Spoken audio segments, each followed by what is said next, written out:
Hello. So I had asked on Instagram for some questions so I could do a Q&A video, and I got some really good thought-provoking questions. So I've written them down because I'm filming with my phone and all the questions are inside my phone. So I wrote all of them down, and we're gonna do a little Q&A today. So in no particular order, the first question says, what superpower would you want to have? So I was thinking about that, and the very first thing that popped into my head was the ability to fly. However, when I thought about it for 1 second, I realized that it would only be enjoyable if you could also be invisible. Because, imagine you're trying to go out for just a casual, relaxing flight, minding your own business, and just you'd be such a spectacle. Everybody be out there filming you with their cell phones, you'd be on YouTube. So as I see it, it would really only work if you could also be invisible. If you can't be invisible and fly, then I don't want it. And in that case, if it's not a twofer, if I'm not able to be invisible with my flying, then my superpower would be teleportation, because I hate airplanes, but I love to travel. So it's a bit of a conundrum. So yeah, if I could just teleport places, that would be ideal. Then the next question is, if I could have lunch with anyone that is no longer alive, who would it be and why? And again, that just seems like a lot of pressure. I'm someone that gets sort of social anxiety. If someone just said you have to go out to lunch with some random person I used to go to high school with, that would be stressful, let alone me resurrecting someone from the dead to go have lunch with me. That would be so much pressure to be an entertaining lunch date. Any question that I asked them, I would feel they'd be you brought me back from the dead to ask me this. And then I would be in my bed after that, cringing with embarrassment that I asked George Washington what his favorite color was or some stupid thing, and it would just haunt me for the rest of my life. So it's too much pressure, and again, I think I would pass. I don't want to go out to lunch or dinner with some iconic dead person. Sorry. It's too much. It's too much. I can't handle it. Alright, let's see here. This one's a little on the personal side. It says, why did I get divorced? I mentioned in a previous video that I am divorced. So it's kind of, a multitude of reasons. In a Patreon Q&A I did, I talked about how I think it's really important to live with someone for a while before you marry them, because the version of someone that you see on dates, obviously you're going to see a very different side of someone when you're living with them. And there's so many different types of compatibility. There's people that you can go out with and have fun with and really enjoy their company. And then there's people who, you're more suited to live with. And that's not necessarily the same people. I'm sure the same is true of roommates. There's people that make really great roommates.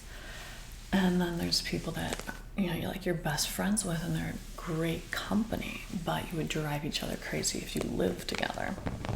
So we were very incompatible in terms of how we sort of like to spend downtime. So this was actually an example that I gave on Patreon when someone was asking about that. There was a Sunday where, we didn't have anything that like we needed to do, and he said to me, it sounds fun. We could get out the label maker and we could go into the pantry and we can organize like the pantry and really like designate like a special spot for, soup cans and cereals and blah, blah, blah. And then we'll go in the garage and we'll really organize the garage and we'll just label everything. And in my head, I'm thinking like, that does not sound fun. That sounds, freaking hideous. So he was really someone that loved a project. He loved like, how can I improve this? How can I make this like a more efficient system? And while I respect that, I don't want any part of it. Like, I'm glad that's your thing. Like, totally no shade. Have at it, but don't bring me into that because I hate it. So like my idea for fun would be, like let's go get on our bikes and like ride down to the park and then we'll have a picnic down there. I don't know, something that's like actually fun. I just like really love life and I love being alive and I love having experiences, and we were not compatible in the sense of he saw that as wasted time, whereas I see enjoying life to be like the true reason for existing in a way. Just I feel like it's such a gift to be alive, and I love doing things that are joyous and it's not that I don't ever want to do chores. I know that that's like a part of life, but I don't want to invest like 8 hours of a Sunday labeling things in a garage and like try to pass that off as like a fun activity. So, that alone wasn't why we got divorced. It was an incompatibility that I realized that we had. But the reason that we actually got divorced is he was like a little bit of a bully, I would say. And he was someone that didn't handle anger well. I know that, not, you can't expect for people to be in a good mood 100% of the time. That's life. People are going to be in bad moods, but I don't think that you ever have to be with someone that takes their bad mood out on you, If someone comes home and like they've had a bad day and they just want to be left alone, or they're quiet, or they're just like maybe a little snippy or whatever, that's completely normal and acceptable behavior. But when someone's in a bad mood and they feel that since they're in a bad mood they are able to do and say things that are very hurtful, like that's not love. Someone that loves you should never intentionally try to hurt your feelings, and if someone is doing that to you, then I don't think that's a relationship that you should stay in. That being said, it's almost impossible to hurt my feelings by saying something to me that's like intended to hurt my feelings, because I don't care what people's opinion is of me, which is very different than saying I don't care what people think. I care very much about what people think. I care very much about people, but what they think of me, that's sort of irrelevant. It only matters what I think of myself. So while, you know, what he said to me didn't actually hurt my feelings, his intention was to hurt my feelings. And that's what was not acceptable.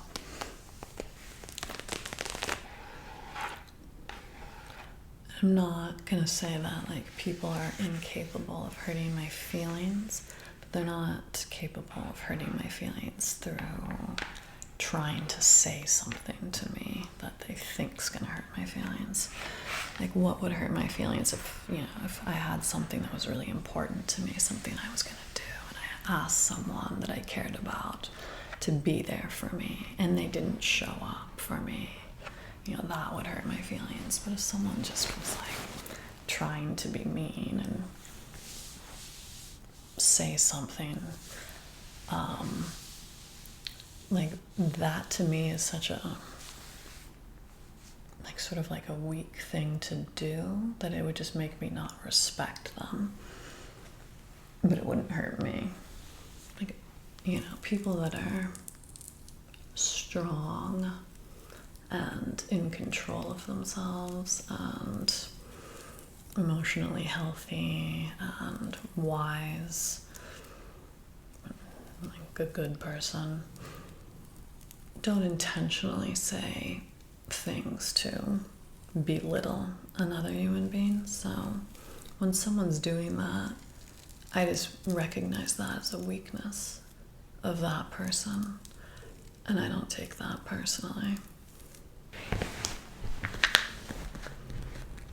Next question says, what time period would I visit if I had a time machine? So while I would be very intimidated to have lunch or dinner with Jesus, because that would, I don't know, terrify me, I would love to visit that time period and be able to observe him from afar, without having to sit down at a dinner table with him. I just think it would be so fascinating to be able to be there and be able to firsthand witness a lot of the things that were discussed in the Bible, but actually see them happening in real time would just be so mind-blowing. So that would be the time period I would go to. Countries that I would like to visit, unless I have the teleportation wish that comes true, I think most of my travel is going to end up being here in the United States and just going on like lots of road trips, because I love road trips, but I detest flying with a passion that is so intense that I don't see myself getting on a plane in the foreseeable future. It's like a really, really strong hatred of flying.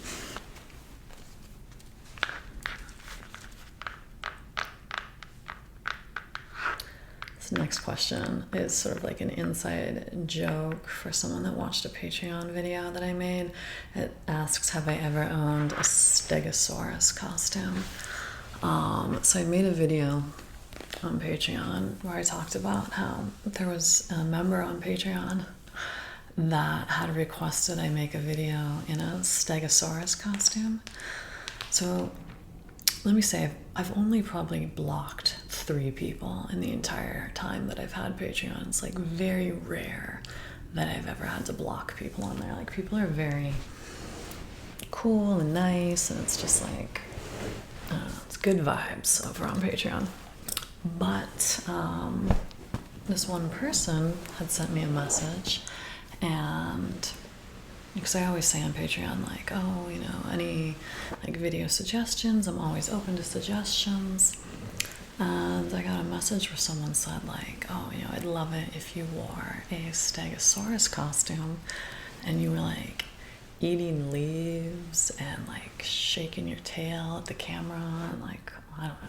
I thought it was a joke. I thought they were kidding. And I was like, yeah, and then I'll pretend like, you know, a meteorite hits me and I'll be like in the death throes of a Stegosaurus. It's just being stupid. And then next thing I know, like they're sending me a link from Amazon of like an actual Stegosaurus costume. And they're like, how would this one do? And I was like, oh my God, I'm so sorry. I thought you were kidding.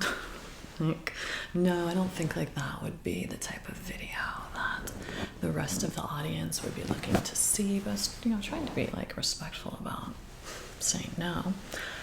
And he got so mad. And he was just like, you know, all your videos are, I don't want to say the word he used, but not good, we'll say. Like, all your videos on Patreon are horrible, and like this would be such a step up from anything you've ever created, and it just went on like this huge personal attack of like everything I've ever created and everything I'd ever done, and how this was like so superior to it. And I was just like, how dare you, sir? And I blocked him, but just now, like, multiple people sometimes joke with me on there about the Stegosaurus costume, the infamous Stegosaurus costume. It would actually be a pretty funny video. I'm not making it though. All right, what do I do to relax? What do I do to relax? What do I do to relax? What don't I do? I do a lot of relaxing. I'm really good at it. I'm a really good relaxer.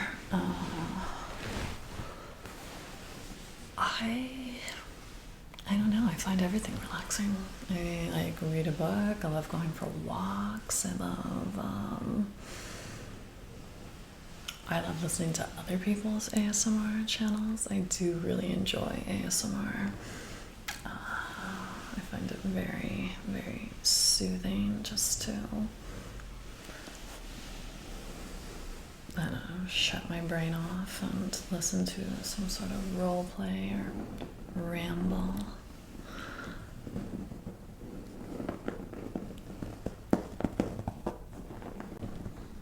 I don't know, like I feel sort of guilty because it's like, this is my job and I don't have kids, so it's like, what am I relaxing from? Like, my whole life is pretty freaking relaxing. Not to brag. Let's see here. Did I answer everything on this page? Oh, my musical taste. My musical taste is like so insane and like unrelatable. I don't really listen to anything that's current. I listen to a lot of older music, like 50s, 60s, 70s, I would say is like the predominant time period. And then I also do really like the sound of music from the 20s. It's kind of weird because I will break out into song a lot randomly, and not like an entire song, but just like a line or two. And it's usually like some old-timey song from like the 20s or 30s, so I don't know. Maybe I'm reincarnated. And like just randomly get struck by like really like songs that I don't even know where they come from. But if you were to live with me, you would realize that like out of nowhere, I'll just randomly sing the line of like some song from like 1930. I don't know what that's all about. I'm like not actually answering these in order. What do I look for in a man? Well, based on what I told you about my ex-husband, I definitely look for someone that's very emotionally stable, which is not something like in my 20s that I even thought about. You know, it's just like thinking of somebody fun, do they make me laugh, like more superficial qualities. But, you know, as I've gotten older, I've realized that someone's emotional health is paramount, and yeah, unfortunately that's not something that you can figure out like in a first date, but yeah, that's definitely, there's like little signs that, you know, little tells that I'm like more adept at catching now than I was before. But yeah, someone that's emotionally healthy and someone who's predominantly in a good mood and someone that goes with the flow and doesn't let like little things throw them.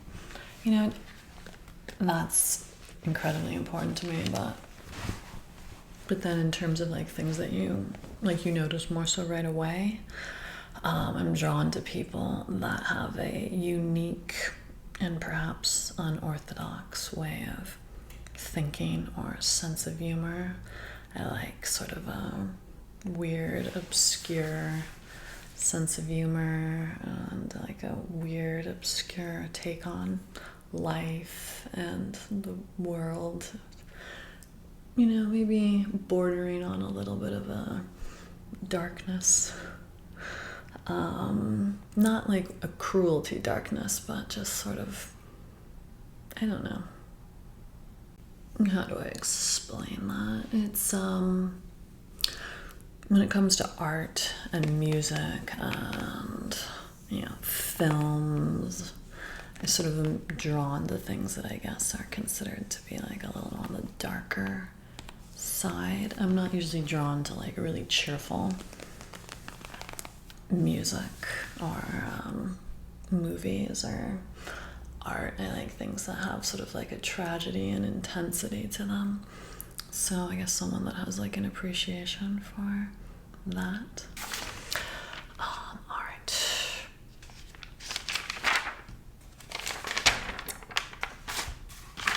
Advice for a quarter life crisis. So if you're in crisis, I'm someone that really believes in trusting your own emotions. You know, I think that we've been taught to see sadness and anxiety and depression and all these things as just 100% negative. And while they are negative and they feel negative, they're also useful tools to be used as like a barometer of sort of judging whether or not like we're on the right track, because your emotions aren't going to lie to you in the sense of they're going to sort of let you know that things sort of need to be changed. I'm not talking about people that have like an anxiety disorder or chronic depression, but if you're someone that like typically has, you know, a more stable mood, and suddenly you realize like you're in a funk, you're feeling anxious, you're feeling depressed, I think instead of just hiding from that and trying to cover it up, I think it's important to address like what it is that's changed in your life and what it is that's making you feel that way, and not be afraid of making big changes in life, and not be afraid of taking risks and like just completely doing like an abrupt left turn. I'm a big fan of abrupt left turns, and I feel that you know, it's not always the right choice to stay the course. I think we have to reevaluate the course on a pretty regular basis and be willing to make adjustments to the course, rather than just feeling like, well, this is, you know, the road I started off on and I just have to see it to its completion. Not necessarily. You know, if it's, I'm not saying you should quit everything that you start off on, but you know, if you're, you know, just starting a career and you're in your 20s and it's making you absolutely miserable, I don't think there's any shame in admitting, like, you know, it was a miscalculation, like I tried that and I learned from it, and now I'm gonna do an abrupt left turn and take what I learned from this experience and apply it to moving forward. Next question is it awkward when someone I know watches my videos? I wouldn't know because they don't. Anne is not my real name, and I don't tell anyone. I don't tell anyone that I know in real life the name of my channel. So people know that I make videos, but I mean, I just flat out tell them, like, I don't want you to watch them. And they have no choice but to accept that. Because, yeah, no, it'd be very awkward. I would hate it. So, yeah, no, I don't tell anybody the name of the channel, even like my pretty good friends.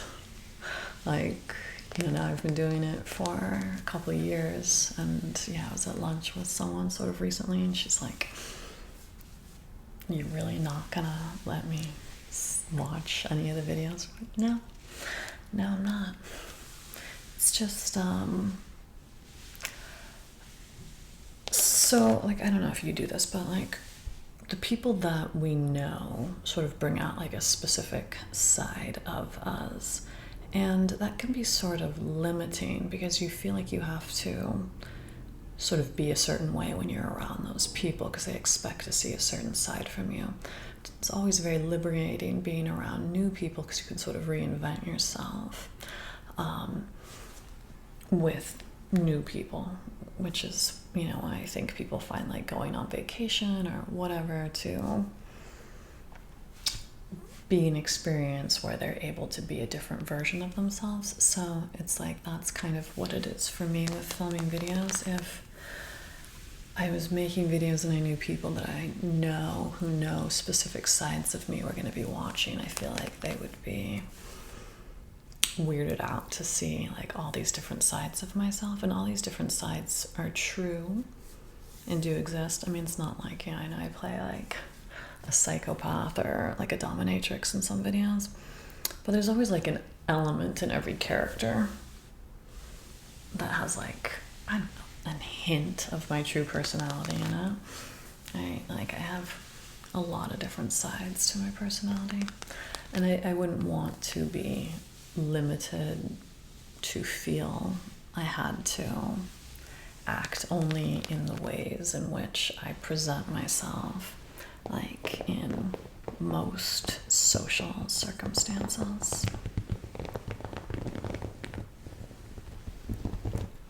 If that makes sense. Next question is, how do I tell my best friend I'm in love with them? So I'll tell you what I would do. So I wouldn't like flat out come out and just be like, I'm madly in love with you, because then you've kind of like worked yourself into a corner and there's like no way to come back from. So I would sort of put the question, the ball in their court.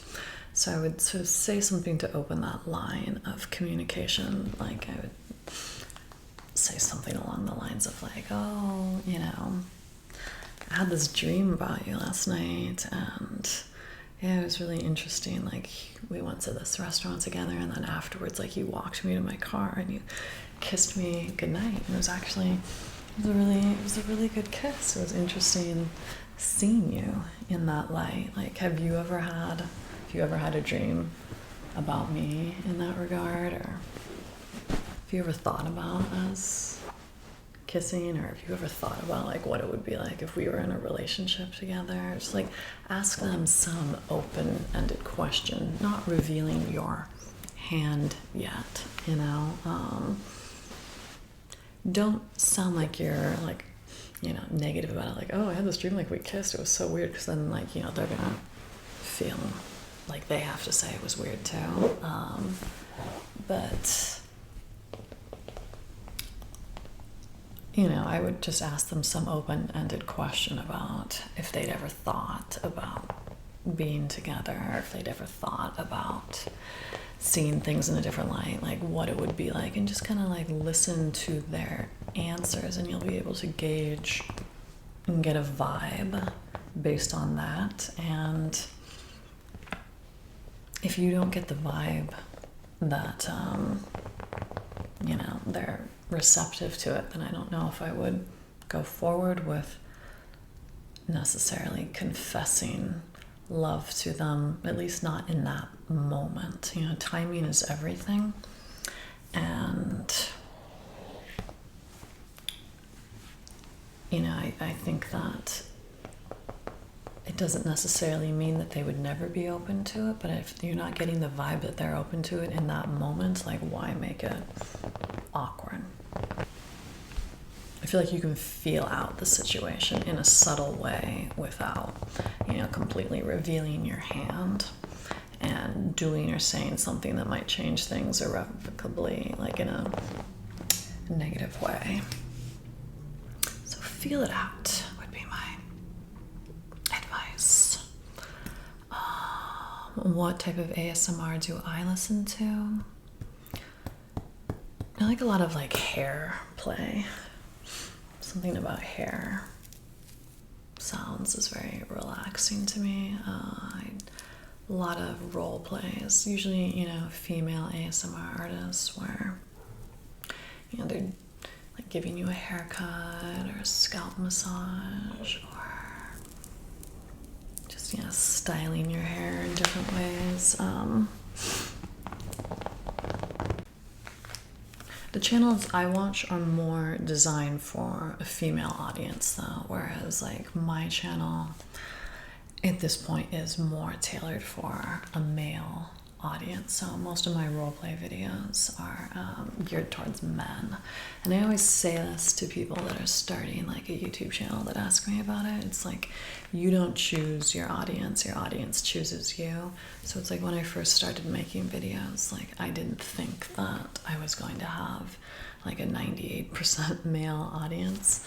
So like my first couple videos were not targeted to a male audience, but as I started to get YouTube analytics, like once you have over 1,000 subscribers, you start to see from YouTube who watches your video, like the ages of the people that watch your video, like what country they live in, like what time of day they're watching. You start getting like feedback, and you can either lean into that or you can fight against it. But I noticed pretty early on that there was like a definite trend with who was watching my videos. So the style of ASMR I make is geared towards that audience.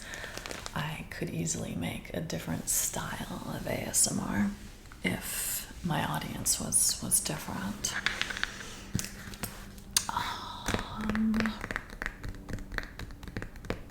What would I like to see be taken over by AI? I would love it if AI could make all phone calls for me.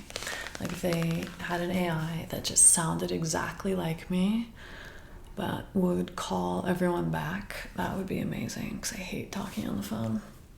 I hate making appointments. I hate, I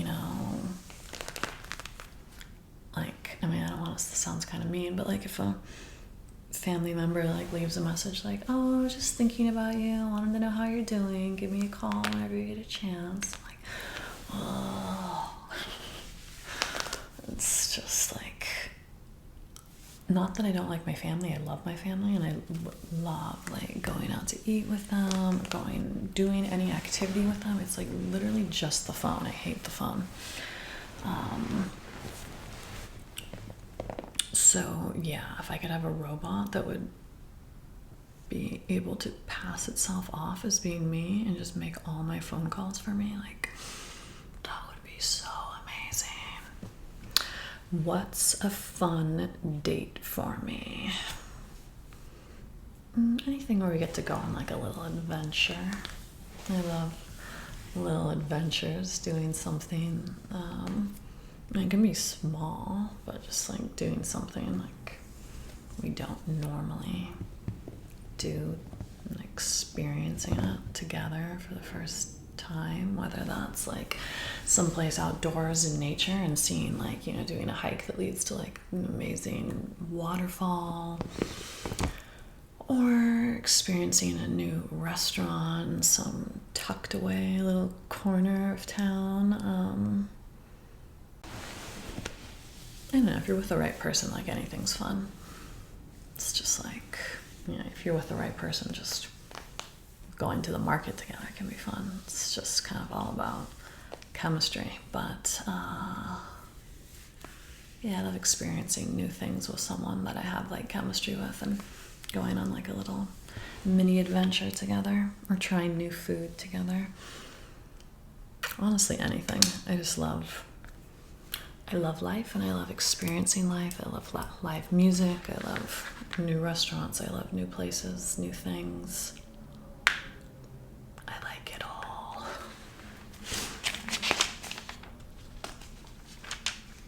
What is my biggest goal? So this is like another area of that was like an area of contention in my marriage that I had. So he was extremely goal oriented, and I'm not. So for me, I feel as though the main purpose in life is to be happy and to be in a place of gratitude for like what you have, and just being alive. And he felt like that was like a very loser perspective. You saw that as a character defect, that I was content with, where I am in life and that I'm happy. And he was someone that needed to be constantly chasing the next goal. And then as soon as he achieved that goal, it was like on to the next one. But, I would say to him, it's like, but you're never satisfied. You're always one item short. You're always one,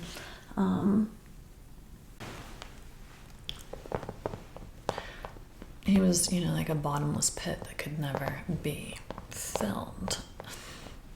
And I just think it's dangerous to come from a mindset of always being one item short. Like, I'll be happy when I achieve this. I'll be happy when I have this. Instead of being happy with what you have in the present moment, which is where I really try to live. I really try to live in the present moment and be happy with what I have in the here and now, because we never know what's coming tomorrow. And so much of accomplishments, in my opinion, are really centered around what other people think of us. Would it matter to you to accomplish these things if no one ever was going to know about it? And if the answer is no, then I don't think you're, in my opinion, going after it for the right reasons. If you're accomplishing something because intrinsically it feels good to you to do this, that's a different story. If like you want to climb Mount Everest, say for example, because that means something to you. Say you didn't used to be in good shape and you really put in all this effort, and the battle of getting up that mountain would be this just really symbolic thing to you that would have a big impact on you. Even if you were never going to tell the story to anybody, nobody was going to know about it. It was just something for you. Then I think that, definitely go and do those things. But like the goals that we set because we think they sound good on paper, or we think that it's going to make us look good to other people, I feel like that's a bottomless pit that's never going to be filled, because you're never going to have achieved enough, accomplished enough. At least that was the case for him. It was just like, there was no amount of recognition that was ever going to be enough. So for me, my biggest goal is just to be grateful and happy in the moment with what I have. And while I think, you can always, strive to keep growing and realize that you're a work in progress, appreciate where you are right now, because you're never going to be this exact version of yourself again. And appreciate this place, because it is teaching you things and you are learning things from being in this place, even if this isn't like where you want to ultimately end up. Try to find the things in this moment that you're grateful for. There's always something. whether it's a lesson that you're learning or you're becoming stronger from what you're going through at the time. I just feel like there's always something to be gained from the present moment, and it's important not to always be feeling one item short or I'll be happy when this happens. Because then you'll like one day be 75 and realize like you were always waiting for, you know, a time to be happy that you were never actually in. Question's like a really good question. I don't know if I 100% understand what they're asking, but the question is, where do you go in your mind when you feel vulnerable? So for me, like a situation that makes me feel sort of vulnerable sometimes is being like in a social setting around people that I'm not comfortable with. And I guess it's the same word, you go in your mind. I was gonna say what I do in that situation is I just try to take the focus off of myself and put it on the other people at the table. I've realized that if you just seem like you're interested in what other people are saying and just ask them, you know, more details about whatever they're talking about, nobody knows that you're uncomfortable and you've like taken all the focus off yourself. You know, you just act like everybody's saying things that are really interesting and asking follow-up questions, and like that's really all you have to do in that situation to get yourself through it. If you're feeling socially anxious, you know, lots of times I think people feel nervous because they feel like they have to perform. So if you can just tell yourself that you know, you're not going to be performing at all, that like your only function in that moment is to make like the other people at the table feel good, it kind of like alleviates all pressure. So I mean, that's what I do if I feel vulnerable in that setting. But like in my mind, where do I go when I feel vulnerable? I don't know if I actually allow myself to feel that vulnerable in my own mind. I try to always repeat like positive sort of mantras to myself in terms of saying things like, whatever life throws at me, I can handle it. And I try to make the distinction between having a bad day and having a bad life, because, you know, like we're all going to have bad days, whether it's like, you know, you're in physical pain, emotional pain, but just to try to remember that, you know, like this too shall pass type of philosophy. There's a quote that I really love that sort of explains that. It says, let everything happen to you, beauty and terror. No feeling is final, just keep going. And that's kind of how I feel. It's just bring it on kind of thing. It's just nothing's permanent. You're going to go through some things that are amazing. You're going to go through some things that are horrific. That you kind of just like have to let everything happen to you and just keep going. No feeling is final. Yeah, I just think that's an important thing to remember, that no feeling is final, whether that feeling is anxiety or vulnerability or depression.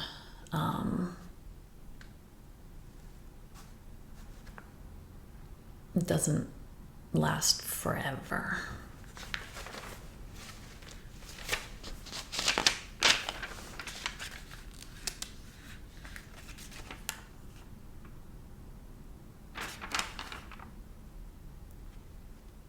Do I edit my own videos? Yes, I do.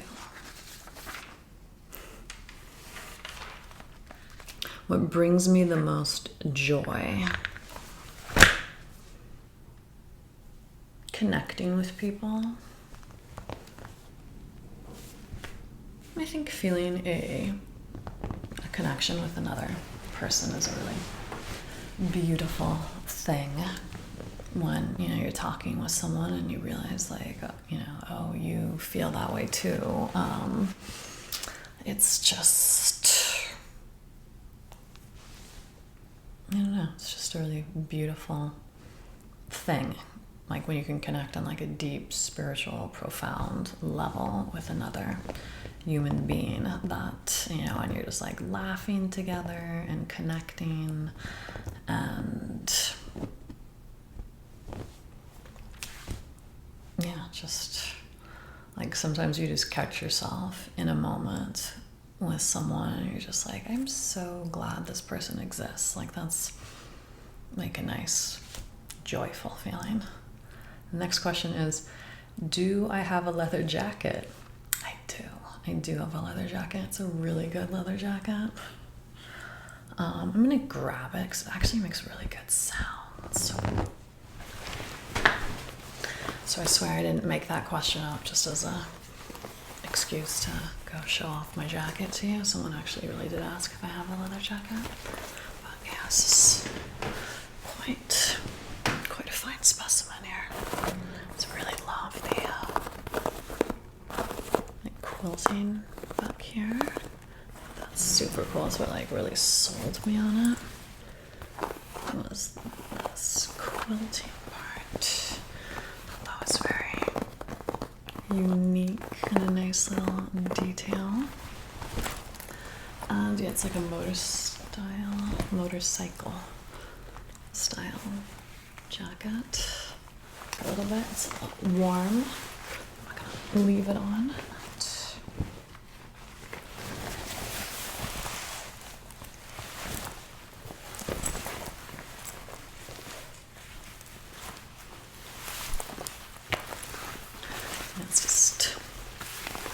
It's hard not to feel like a badass in a leather jacket. And these are both undone. But yes, I do have a leather jacket. This was one of my more expensive purchases, but I don't know, I just felt like I needed to have a leather jacket that I loved in my wardrobe. And this is by far like my most worn jacket. I've had it for years, but I don't normally buy like very expensive clothing items, purses or shoes. I usually try to buy everything like relatively on the cheaper side and look for deals, but when it came to this, I was like, I just want to have a jacket that I keep forever, and it's just like a lifelong piece. It just feels like super cool looking. Alright, it's getting very hot. And it says, what is my best feature, physical or otherwise?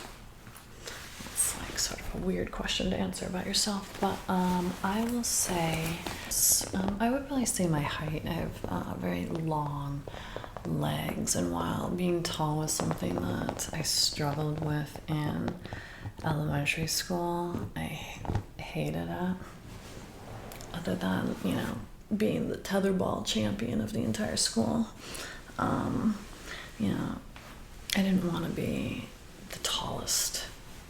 I'm 5'9", but I was done growing like at a really early age. And so like in 5th grade and 6th grade, when there'd be like school dances, I always felt like so much taller than all the boys, and that made me feel really self-conscious. But at this age, it's something I really enjoy. And in terms of my best feature overall, I would say that I'm really good at making people feel comfortable, and I like that about myself. Like, if we're in a situation like a dinner party or at work, and I feel like someone feels like they're excluded, I'm good at making people feel included and comfortable. And like a good tip for doing that, if you like want to help someone come out of their shell, is, just ask them questions about themselves and then just give them like a really positive response with whatever they say. Because when people are, sort of shy or withdrawn, it's because they have a fear of like rejection, in a way, of not feeling accepted. And if you can just reassure them that like, you accept them and enjoy them, it'll really start to, they'll feel less on guard. And it's nice to be able to see people drop their defenses and just loosen up and be able to be themselves. So I feel like that's something that I'm good at. It's just bringing people out of their shell. I think because I was really shy as a kid, and I know sort of what helped me. It was something that I really worked on. How do you deal with regret when you know you've reacted in a way that you shouldn't have? First and foremost, I think that you need to apologize to whoever the person was that you had the bad reaction to, and apologize for your behavior and just say, I'm sorry. I realize now that I was really out of line with what I said yesterday, and you could offer them an explanation as to why you reacted in that way and say, I know that this is no excuse, but the reason I reacted that way was X, Y, and Z, and I feel horribly about it now, and I assure you that it's never going to happen again. But if they don't accept your apology, really all you can do is just try to remember next time that you're in that moment and you feel that emotion to not act on it, because you don't want the consequence of, what happens when you act when you're in a place of extreme emotion. The problem with extreme emotion is when we're feeling an extreme emotion, every action that we take feels justified in that moment. And that's so dangerous. So you just, as a rule of thumb, really want to wait to take action until you're not in that emotional state of mind, sleep on it. And in the morning, if you feel like, wow, I still really feel like I need to say something to this person, it'll at least be the less emotional version, as opposed to the way you would have handled it if you brought it up in the heat of the moment. I just don't think it's really good to have, as tempting as it is and as hard as it is, not to bring something up when you're feeling a certain way.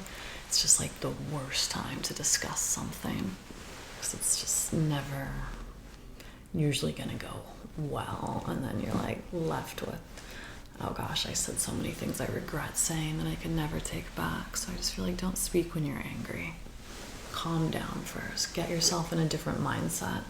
If you can't, sleep on it, at least spend an hour doing some sort of relaxation exercise where you've really calmed yourself down before you have the conversation, because it's just no conversation in anger goes well. What's the inspiration behind some of my role plays? They seem like they're based on real scenarios. Most of them are not, but the ones that are the school ones are based on real scenarios, because I did work at a school for a really long time, and there's just a certain type of person that tends to work at schools. I won't go too much more into depth than that. But yeah, some of the people that I mention in the school videos are definitely based on real people and real scenarios. Outside of that, they're all just completely made up, except for the one video that I did where it was bringing your obnoxious extra LA girlfriend to dinner. There is a family member that I have that has a girlfriend that is very frighteningly similar to to that person. She is a raw vegan, and going out to any meal with her is a fate worse than death. Like, I feel so badly when the waiters come over and they're like so happy when they first approach the table, and it's just like a lamb being led to the slaughter, and I'm just like, oh, you have no idea the hell that you've just walked into. Because no matter how good of a waiter or waitress they are, like, what is about to ensue, it's just never good. Yeah, it's never good. I'm always like trying to apologize to them. It's like, I'm so sorry. It's not you. She's crazy.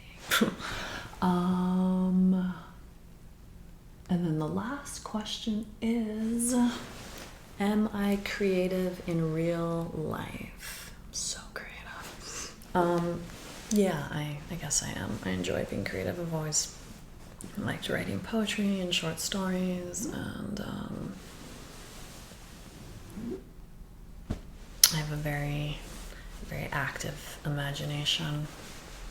A very active subconscious too, which is just nobody asked that, but yeah, my dreams are so crazy. They're so wild and vivid and bizarre. Anyways, this has been fun. Good times.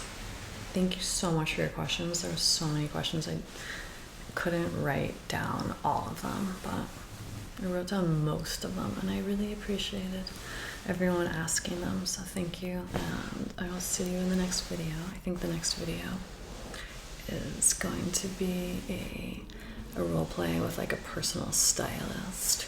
I was watching a video, an ASMR video myself the other night on this channel, ASMR Midnight, I believe is the name of the channel, and yeah, she was sort of like helping this person pick out clothing and like sort of like testing like their color palette, I believe, and I was thinking like that would be a good concept for a video. So I'm gonna do like my own variation on being sort of like a personal shopper and like testing your color palette, holding up different fabrics to your face, and like also taking your measurements. And